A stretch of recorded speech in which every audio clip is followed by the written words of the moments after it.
اب دیکھیں اگر ہم ڈائریکٹلی جا کے کسی کو بولیں گے نا اپنے رشتے دار کو بھی تو وہ اوفینڈ ہو جاتے ہیں, وہ بولتے ہیں کہ آپ کو کیا مسئلہ ہے, یا اس طرح مطلب ایک طریقہ ہوتا ہے کہ آپ ان کو سمجھائیں, اس کی آپ کانسیکوینسز بتائیں کہ یہ ہو سکتا ہے.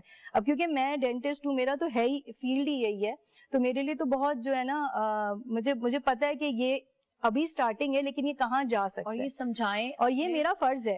پیار سے میں نے کہا سمجھانا بالکل چاہیے اپنے گھر دیکھیں والوں کو. ڈنڈے سے تو کوئی نہیں سمجھتا, ٹھیک ہے نا, آپ کو پیار سے ان کو طریقے سے ان کو بتائیں, اس کے آلٹرنیٹیوز ان کو بتائیں کہ دیکھیں لوگ کیوں لیتے ہیں پان گٹکا چھالیاں, بیکاز سائیکولوجیکلی ان کو ضرورت ہوتی ہے, وہ ڈپینڈنٹ ہو جاتے ہیں, ٹھیک ہے. تو اس کو آپ نے بریک کرنا ہے, تو ان کی دیکھیں آپ ایز اے ریلیٹیو بھی ان کی مدد کر سکتے ہیں, ٹھیک ہے, کہ آپ انہیں کاؤنسل کریں, آپ ان سے بیٹھیں بات تو کریں. اچھی بات ہے, بالکل تو اچھی بات ہے. کسی کو سمجھانا, ڈاکٹر صاحب یہ جس طرح بھی بات کی ہے کہ پیار سے ان کو بتانا, تو اکثر لوگ نا بڑا برا منا جاتے ہیں. اور دوسرے جو اس کے جو ایک الگ دوسری بات ہے وہ یہ, اکثر لوگ تانے بھی بہت دے رہے ہوتے ہیں فیملی میں آپس میں ایک دوسرے کو, تم نے ایسے کر لیا, تو لوگ نا چڑھنے لگتا ہے کہ میری اپنی زندگی ہے, میں اس طرح گزارنا چاہتا ہوں.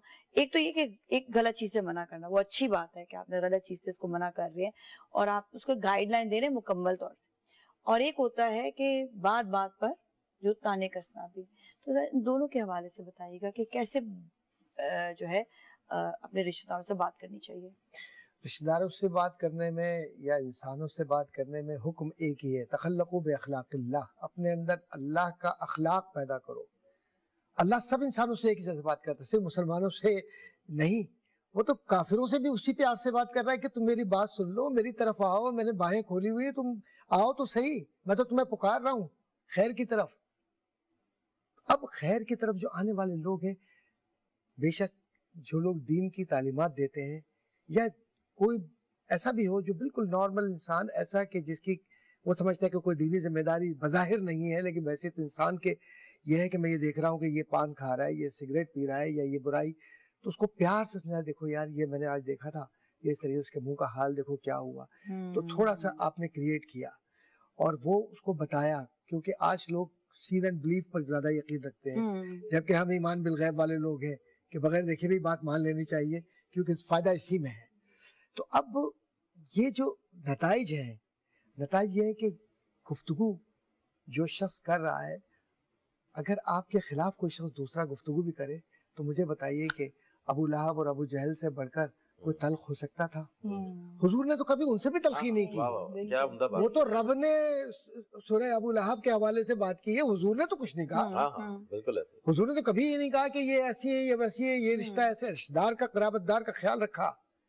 اور قرابت کے رشتوں کے اندر وہ جو ایک حدیث ہے, اس کا میں مفہوم اور صرف اشارہ کرتا چلوں کہ کس طریقے سے کہ یا رسول اللہ میرے تو جو والد والدہ ہیں وہ کفر پر ہیں, تو میں کیا کروں؟ کہا احترام کروں, کہا وقت ہے کہ وہ تمہیں رب کی عبادت سے نہ روکیں, دین سے نہ روکیں, احترام کرو.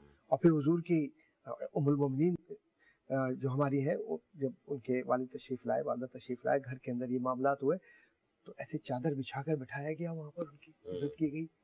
وہ تو انہوں نے تو اسلام قبول نہیں کیا تھا, لیکن اسی اخلاق سے ہی تو وہ متاثر ہوئے. تو آپ کا جب اخلاق ہوگا, اور پھر ایک یاد رکھیے گا کہ صرف رمضان میں اخلاق نہیں, بلکہ زندگی کے ہر پل میں اخلاق ہونا چاہیے. ایک ڈاکٹر ہے, اس کا آدھا مرض اس وقت ختم ہو جاتا ہے ڈاکٹر اچھی طرح اس سے بات کر لے. ایک استاد ہے, جب اپنے کلاس روم میں جاتا ہے, ماشاءاللہ آپ نے تو یونیورسٹی سے پڑھا ہے, آپ کو پتا ہے, آپ بھی یونیورسٹی سے سب لوگ پڑھ کر آئے ہیں, پڑھے لکھے لوگ ہیں, سارے بہن بھائی بچے ہمارے, کہ اگر استاد پیار سے بات کرتا ہے تو جی چاہتا ہے کہ اپنا کوئی مسئلہ بھی بیان کرے, رہنمائی بھی لیں. لیکن اگر استاد کا صرف یہ ہو کہ ٹائم گھڑی دیکھ کر, ہاں بس 1 منٹ رکو میں بھی آیا, ٹیوشن سینٹر میں جا رہا ہوں یا کہیں اور کام کہنا ہو تو دل نہیں چاہتا نہیں, تو جو آپ چاہتے بھی ہیں تو وہ استاد کا جو مقدس رشتہ ہے اس کمیونیکیشن میں بھی گیپ آ جاتا ہے. تو یہ زبان جو حضور نے فرمایا تھا نا کہ یہ منہ میں ایک لوتھڑا ہے, تو یہ لوتھڑا زبان ہے. اس کی برائیاں امام غزالی نے 104 گنوائی ہیں. اگر کوئی پڑھ لے تو آدمی سر پکڑ کر بیٹھ جائے کہ اس کا علاج میں کیسے کروں. ایک صحابی فرماتے ہیں کہ میں اپنی زبان سے اتنا ڈرتا تھا کہ میں نے حضور کے سامنے بولنا چھوڑ دیا, خاموش بیٹھا رہتا تھا. پوچھا کیوں؟ کہا یا رسول اللہ کیا معلوم زبان سے میری کس طرح سے کی آواز بلند ہو یا لفظ نکلے تو آپ کو پسند نہ ہو. تو یہ پاکیزگی یاد رکھیے گا خیالات کی بھی ہے. اور میں تو اتنا زیادہ کہنا چاہیے کہ بعض اوقات کیونکہ میری کتاب تو آپ لوگ ہیں, میں تو انہیں کو پڑھتا ہوں. تو ایک صاحب جو ماشاءاللہ قرابت داری کی بات ہے, رشتہ داری کی دوستی تعلق, تو وہ گورنر ہیں کسی صوبے کے, میں اس طرف اشارہ نہیں کروں گا, نام نہیں لوں گا ان صاحب کا, لیکن میں نے ان میں ایک چھپا ہوا ایک درویش دیکھا, اور وہ اس اعتبار کے آدمی ہے کہ اس وقت بھی سٹنگ گورنر ہے, لیکن وہ کہتے ہیں کہ یہ گورنری تو وقتی ہے.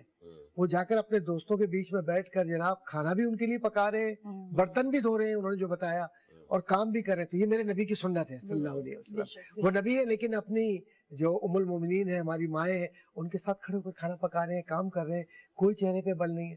ہمارے یہاں تو یہ ہوتا ہے کہ ذرا سی بات میں ٹیبل بگڑ جاتے ہیں, نہیں کرنا چاہیے ایسا. بالکل. آپ میں نازیہ یہ ایک بہت اچھی آپ نے بات کہی ہے کہ زبان جو ہے نا وہ بہت زیادہ جو ہے نا رول پلے کرتی ہے کہ ہم کس طرح کمیونیکیٹ کر رہے ہیں. اب جیسے آپ نے گٹکے کی میرے سے بات کی اور ان ساری ایڈکشنز کی, چھال یا پان سگریٹ وغیرہ, تو ہمارا زبان کب تلخ ہوتی ہے. دیکھیں آپ, اگر آپ اس کو اس طرح دیکھیں کہ جب ایک انسان کو آپ ان چیزوں سے منع کریں اور وہ نہ لے, ٹھیک ہے, تو اس کے مائنڈ کے اوپر یہ ساری چیزیں رول پلے کرتی ہیں, ٹھیک ہے نا. اس کے اندر ان کے دماغ کے اوپر ایک اثر ہوتا ہے, وہ غصے میں آ جائیں گے, وہ جھنجھلاہٹ ہوگی ان کے اندر. تو دیکھیں ہمیں ان چیزوں کو ایڈریس کرنا ہے, یہ نہیں کہ تم تو بڑے بدتمیز ہو, اور آپ ہمیں نا ایڈریس کرنا ہے اس ایشو کو کہ کس ریزن کی وجہ سے یہ سب کچھ ہو رہا ہے. تو ان چیزوں کو ٹارگیٹ کرنا ضروری, نہ کہ یہ کہ اس کو بول دینا کہ تم ایسے تمہارے میں یہ خرابی, یوں نہیں. آپ اس چیز کو دیکھیں کہ کیوں ہے وہ, ٹھیک ہے. اور یہ ہمارے دیکھیں ہمارے اندر ہم تو نہیں کر رہے نا یہ سب چیزیں, اور ہم اویئر بھی ہیں, ہمارے اویئرنیس بھی, ہمیں پتا بھی ہے کہ ان چیزوں سے کیا کیا نقصانات ہیں. تو کبھی کبھار ہوتا ہے ہمیں ہیلپ کرنی پڑتی ہے ایک دوسرے کی, کہ ہم ان کو بتائیں کہ دیکھیے یہ اس طرح ہے, اس طرح ہے, ان کو سنیں کہ ریزن ان کے سنیں کہ ریزن کیا ہے یہ سب چیز کا, اور پھر ہم ان کو کوئی آلٹرنیٹیوز بتائیں. وہ کمیونیکیشن گیپ بہت ضروری ہے آپس میں ایک دوسرے کے ساتھ. جب کمیونیکیشن گیپ آ جاتے ہیں تو پرابلمز جو ہے وہ بڑھنے لگ اب جیسے جاتی ہیں. اکثر کیا ہوتا ہے, میں جیسے کہیں ہوتی ہوں, میرے ریلیٹیوز میں سے ہی کوئی کزن ہے, کوئی ہے, اچھا آ کے یار وہ نا دانت میں جو ہے نا ذرا دیکھنا کچھ مسئلہ ہو رہا ہے, اچھا دعوت کے اندر ہی نا, تو میں کہتی ہوں اچھا تم آ جاؤ نا کلینک, آ جاؤ دکھا دو مجھے آ کے. تو مطلب دیکھیے چھوٹی چھوٹی چیزیں ہوتی ہیں, منہ کھولنا نا ہر ایک کے سامنے, ہر ایک کو بتانا از سم تھنگ, لوگ اس کو ذرا اوائڈ کرتے ہیں. لیکن یہ آپ کے اوپر ہے کہ آپ ان کے ساتھ کس طرح سے آگے وہ کریں. اچھا پھر خرچہ کتنا آئے گا, اس کی بھی بڑی ٹینشن ہو جاتی ہے نا کہ بھائی یہ بھی تو صحیح. پھر میں کہتی ہوں ارے بھائی تم آؤ تو صحیح, مجھے دکھاؤ تو صحیح. پھر میں کہہ دیتی ہوں فری کنسلٹیشن ہے, آؤ تو مجھے دکھاؤ, کیونکہ ایک دفعہ آئے میں دیکھوں تو صحیح کہ کیا ایشوز ہیں. تو دیکھیں یہ کمیونیکیشن محبت سے بالکل آپ کا اپنا جو فیلڈ ہوتی ہے جس پہ آپ کام کر رہے ہوتے ہیں, کئی ایسی فیلڈز ہیں, ڈاکٹرز ہیں, ہم اکثر جو ہے اپنے ڈاکٹرز اپنے آپ کے رشتہ داروں کو بھی آپ بار بار کال کرتے ہیں, ان سے پوچھتے ہیں, تو اس چیز کا بھی ہمیں خیال رکھنا ہے کہ وہ بھی زیادہ ڈسٹرب نہ ہو. اور اگر کسی کو اللہ نے اتنی بڑی ذمہ داری دے دی ہے بینگ اے ڈاکٹر, تو نیچرلی بات ہے کہ آپ کو جو ہے ان کو مشورہ